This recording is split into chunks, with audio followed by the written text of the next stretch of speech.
Basically کہنے کا مقصد یہ ہے کہ روزہ ایک ایسی عبادت ہے جو بندے اور اللہ کے درمیان ایک راز ہے. کوئی شخص کنفرم نہیں کہہ سکتا اس بندے کا روزہ ہے, چھپ کے پانی پی لے. اس لیے پروٹوکول دیا گیا روزے کو کہ انسان اللہ کی خاطر حلال چیزیں بھی چھوڑ دیتا ہے.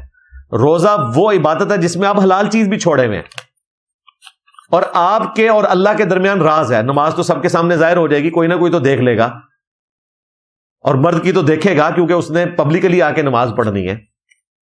اس لیے روزے کو یہ پروٹوکول دیا گیا. بخاری مسلم میں حدیث موجود ہے کہ جنت کے 8 دروازوں میں سے ایک خاص دروازہ ہے الریان, وہ صرف روزہ داروں کے لیے.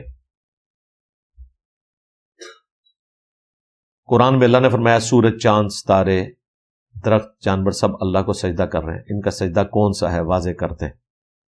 شاید ہمیں ایسے آدم والا سجدہ بھی سمجھ آ جائے. قرآن